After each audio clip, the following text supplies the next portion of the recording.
Hi, good morning. Let's hunt for the unseen history of the Philippines. I have to show you something here, and this is my chain block.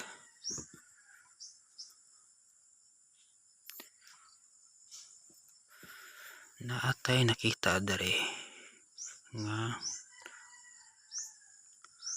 HTM ni siya, hidden trail marker.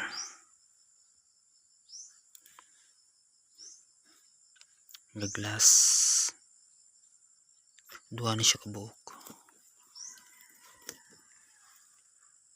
Ni balik sa sud, nasa sud sa bangag sa bato.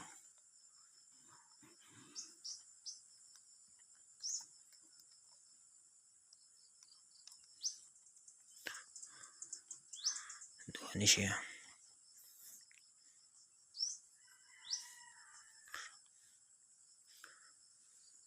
Then natay sa tutubangan sa north. Natay frog. Frog marker STM siya, kana STM na frog na siya. Nana siya ay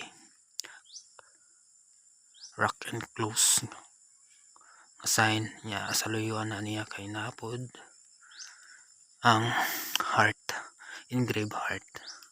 Mani coordinate marker niya kay kani.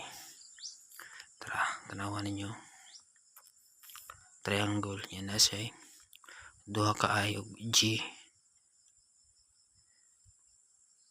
niya, something C ni siya. It means 2 gold bar nasa soda na nga bato. Frog sign na siya. Frog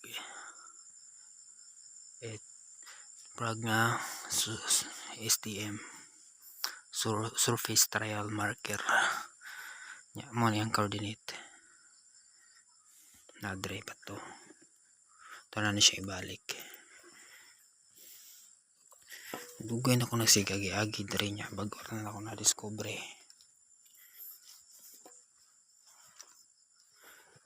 Tara ang rock and closed na sign. Klaro kayo, no?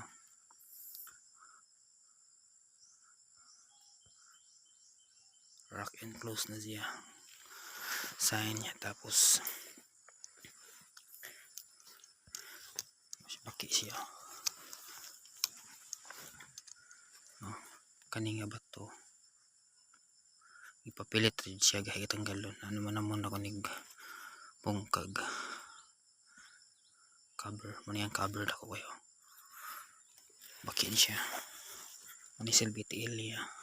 Terang ko sa katiil, natipak na ako sa katiil. Terang heart sign niya.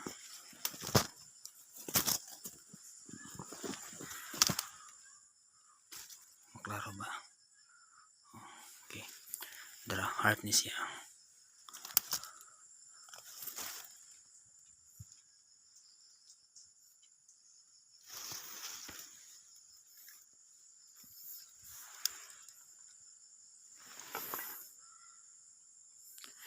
Klaro kay siya.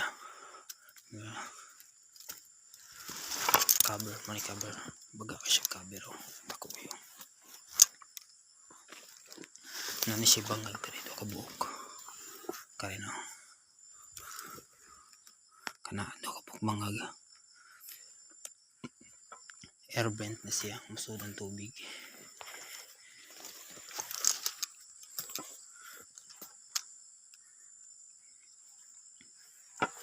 Daplay na siya dalan. No, napagay po siya bangag. Cover. Na-address ila. Madress yung rupa nakuha.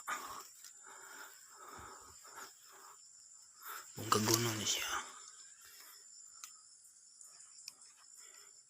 Ato lang yung hinainayan.